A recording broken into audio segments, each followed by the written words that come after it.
जय Shri Krishna everyone. Welcome to TY classes. आज हम पढ़ेंगे क्लास 9 का चैप्टर 6 टिश्यू के बारे में हम पढ़ रहे थे। हमने पिछली क्लासेस में प्लांट्स टिश्यू के बारे में पढ़ा। अब यहाँ हम बात करेंगे एनिमल टिश्यू के बारे में। इट मीन्स एनिमल्स के अंदर जितने भी टिश्यूज़ होते हैं, किस तरीके से वो फंक्शन करते हैं, क्या उनके टाइप्स रहते हैं, ये सारे हम एनिमल टिश्यूज़ में पढ़ेंगे। तो एनिमल टिश्यूज़ में क्या, एनिमल की बॉडी प्लांट के कंपेरिजन अलग होती है। उनमें मूवमेंट का भी फ़र्क होता है, डाइजेशन का भी फ़र्क होता है, बॉडी के अंदर जो प्रोसेस रेगुलेट हो रहे हैं वो भी अलग अलग होते हैं, सबका फंक्शन अलग अलग होता है। तो उसी के बेसिस पे जो एनिमल टिश्यूज़ हैं वो सब डिवाइडेड किए गए। सबसे पहले बात करते हैं एपिथेलियल टिश्यू की।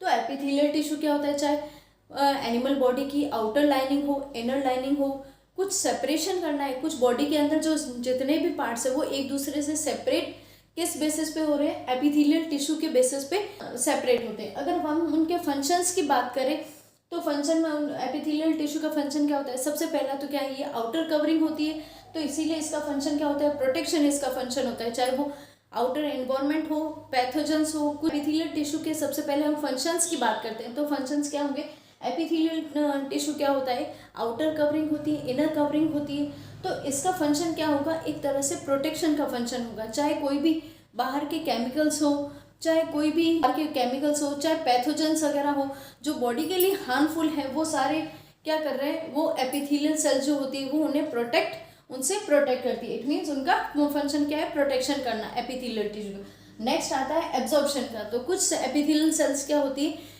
उनमें एब्जॉर्बिव कैपेसिटी पाई जाती है। ये क्या करती है, न्यूट्रिशन वगैरह जितने भी होते हैं तो उन न्यूट्रिशंस को एब्जॉर्ब करती है जो बॉडी की नीड होती है। सपोज अगर गैसेस है, गैसेस में ऑक्सीजन की नीड है, तो वो ऑक्सीजन जो एब्जॉर्ब होगी, वो फंक्शन जो एब्जॉर्प्शन का है वो कौन कर रहा है, एपिथेलियल टिश्यू। देन उसके बाद बात करते हैं सिक्रीशन की। तो कुछ सेल्स जो होती है बॉडी में क्या होती है, पर्टिकुलर हॉर्मोन्स रिलीज करती है, केमिकल्स रिलीज करती है, कुछ एंजाइम्स रिलीज करती है। ये सारे एंजाइम्स जो है वो सिक्रीशन की कैटेगरी में आते हैं। और इनका ये जो एपिथेलियल टिश्यू है उसका फंक्शन सिक्रीशन होता है। इट मीन्स ये एपिथेलियल टिश्यू क्या करेगी, सिक्रीशन का भी फंक्शन करेगी, चाहे हॉर्मोन्स हो, चाहे एंजाइम्स हो, चाहे दूसरे कोई भी केमिकल्स हो पर्टिकुलर। अब बात करते हैं फिल्ट्रेशन की। तो हमारी बॉडी में क्या होता है, एब्जॉर्प्शन की कैपेसिटी पाई जाती है। एक्सेस वाटर अगर लूज हो रहा है तो वाटर में भी न्यूट्रिशंस जो होते हैं वो डिजोल्व होते हैं। अब ये डिजोल्व जो न्यूट्रिशन जो डिजोल्व हो रहे हैं उनका मैक्सिमम से मैक्सिमम एब्जॉर्प्शन करना, उसमें से मैक्सिमम अमाउंट में न्यूट्रिशन निकालना जो कि बॉडी के लिए नीड है, जिनकी बॉडी को नीड है। तो उस नीड को जो है वो पूरा कौन करता है, बाय प्रोसेस एपिथेलियल टिश्यू करते हैं फिल्ट्रेशन के थ्रू। इट मीन्स फिल्ट्रेशन क्या कर रहा है कि बेसिक जो रिक्वायरमेंट जितने भी केमिकल्स हैं वो सारी क्या है, फिल्टर करते हैं, उन फिल्टर को वापस क्या है वो बॉडी तक पहुंचाते हैं। That is about epithelial tissue. Next हम बात करेंगे कनेक्टिव टिश्यू की। तो कनेक्टिव टिश्यू क्या है, as the name suggest connect, it means एक दूसरे को जोड़े रखने का फंक्शन जो है वो कौन करते हैं, कनेक्टिव टिश्यूज करते हैं। तो कनेक्टिव टिश्यू का जो है वो बेसिक फंक्शंस की बात करें तो सबसे पहला फंक्शन क्या है इसका, बाइंडिंग का। इट मीन्स एक दूसरे से केमिकल्स को, एक दूसरे से मॉलिक्यूल्स को बांधे रखते हैं, बॉडी पार्ट्स को भी एक दूसरे से अटैच कांटेक्ट में रखते हैं। तो ये कांटेक्ट में रखने का फंक्शन किसका है, बाइंडिंग का। जैसे ब्लड है तो ब्लड क्या कर रहा है, पूरी बॉडी में फ्लो होके पूरी बॉडी को एक नॉर्मल कंडीशन में या कह सकते हो यूनिफॉर्म कंडीशन में बैलेंस रख रहा है। तो ये क्या कर रहा है, बाइंडिंग का फंक्शन कर रहा है। नेक्स्ट बात करते हैं सपोर्टिंग की। अब कई बार क्या होता है कि जिसमें बोन्स होती है, बोन्स में कनेक्टिव टिश्यूज प्रेजेंट रहते हैं, जॉइंट जहाँ रहते हैं वहाँ पे भी कनेक्टिव टिश्यूज रहते हैं। तो ये बोन्स और ये जॉइंट जो है वो कनेक्टिव टिश्यू, वहाँ पर कनेक्टिव टिश्यूज प्रेजेंट रहते हैं। अब ये कनेक्टिव टिश्यू यहाँ क्या कर रहे हैं, ये पूरी बॉडी को एक स्ट्रक्चर प्रोवाइड कर रहे हैं, एक सपोर्ट प्रोवाइड कर रहे हैं। तो ये जो सपोर्टिंग का फंक्शन है वो कौन कर रहा है, कनेक्टिव टिश्यू। देन बात करते हैं प्रोटेक्शन की। तो प्रोटेक्शन में क्या आता है, ब्लड के अंदर WBC प्रेजेंट रहते हैं और भी बहुत सारे ऐसे सेल्स प्रेजेंट रहती हैं जो हमारी बॉडी में इम्यून्स का रेस्पॉन्स देती है। तो ये इम्यून्स का रेस्पॉन्स दे रही है, ये क्या है, प्रोटेक्शन का फंक्शन करती है। इट मीन्स बाहर से अगर कोई केमिकल या कोई बैक्टीरिया ब्लड के अंदर ट्रांसफर हो गया है तो ब्लड के अंदर भी सेल्स ऐसी होती है जो उस पैथोजन को डिस्ट्रॉय कर देती है। That is the function of protection. अब बात करते हैं स्टोरिंग की। तो स्टोरिंग में क्या होता है, फैट टिश्यूज जैसे स्टोर हो गए, तो ये जो स्टोरेज का फंक्शन है वो कौन कर रहा है, कनेक्टिव टिश्यू। तो ये फैट के फॉर्म में स्टोर हो गए।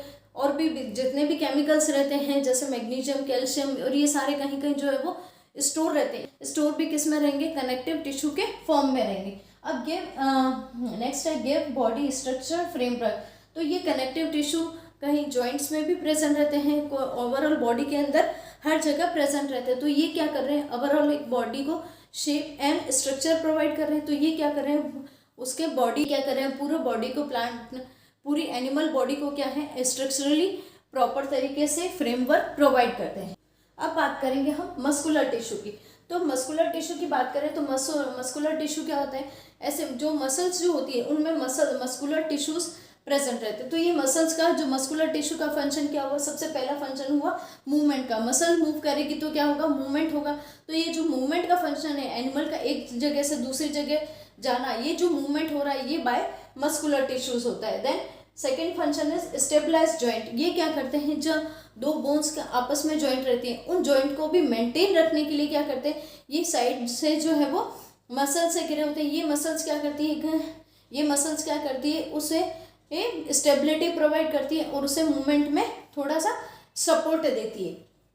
अब बात करते हैं फैसिलिटेट बॉडी फंक्शंस की।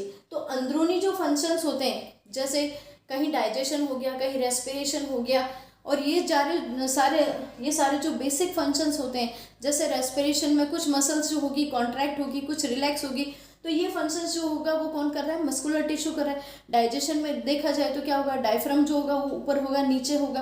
तो ये डायफ्राम में भी क्या होती है, मसल्स प्रेजेंट रहती है। स्टमक की मसल्स जो होती है वो फंक्शन करती है, तो स्टमक की मसल्स में वहाँ पे भी क्या होता है, मस्कुलर टिश्यू प्रेजेंट रहता है। तो ये मस्कुलर टिश्यू क्या कर रहा है, बॉडी के बेसिक फंक्शंस में रेगुलेट करने में भी सपोर्ट करता है।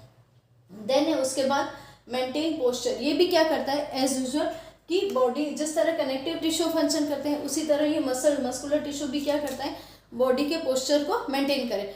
एग्जाम्पल के फॉर्म में देखा जाए, अगर कहीं भी मस्कुलर पेन हो रहा है तो वहाँ की जॉइंट जो होगी वो भी पेन होगी, पैर पूरा दर्द होगा। तो ये जो दर्द हो रहा है, तो ये जो मस्कुलर पेन हो रहा है, ये मसल्स की वजह से क्या हो रहा है, पैर इधर उधर खिसक भी नहीं पा रहा है। तो ये क्या हो रहा है कि ये बॉडी को पोस्चर प्रोवाइड कर रहा है, ये क्या कर रहा है, सपोर्ट भी प्रोवाइड कर रहा है। तो इस तरीके से ये क्या कर रहा है, मस्कुलर टिश्यू क्या करता है, बॉडी के मूवमेंट में हेल्प करता है, पोस्चर प्रोवाइड करवाता है।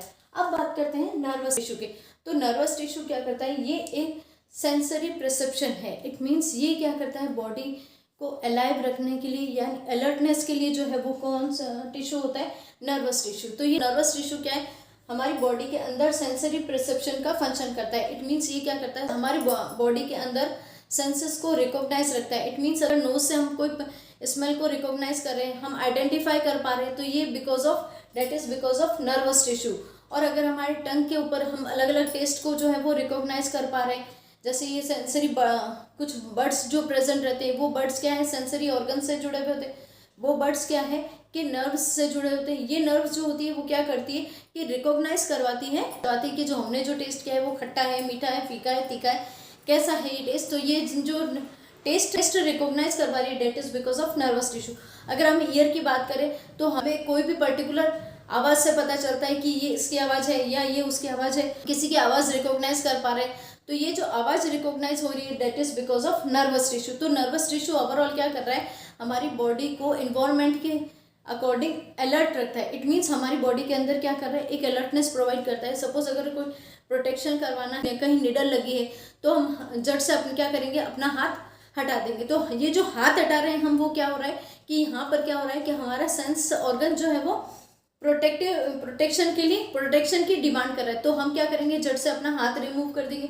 जैसे कि हमारे हाथ पे अगर किसी ने निडल लगाई है, तो निडल से क्या होगा कि हमें पिंच होगा, और हमारा ये क्या करेगी, यहाँ जो नर्व सेल्स जो होगी वो क्या होगी, ब्रेन को सिग्नल देगी कि हाथ हटाना है। तो ये क्या कर रहा है, ये जो हाथ हटाने का जो प्रोसेस है, यहाँ का प्रोसेस है, ये क्या होगा कि नर्वस टिश्यू की वजह से होगा। इट मीन्स यहाँ क्या हो रहा है कि सेंस जो हो रही है वो रिकॉग्नाइज करवा रही है, और हमें क्या प्रोटेक्शन में क्या कर रहे हैं कि हम अपना जड़ से हाथ हटा रहे हैं। तो ये जो हाथ हटा रहे हैं, that is because of nervous tissue. It means कि ये नर्वस टिश्यू क्या है, हमारी बॉडी के लिए भी एक प्रोटेक्शन का फंक्शन करता है। हमारी बॉडी में सेंस ऑर्गन्स जो होते हैं उन्हें प्रॉपर रेगुलेट रखता है। अब नेक्स्ट बात करते हैं मोटर कंट्रोल, होम्योस्टेसिस, रेगुलेशन।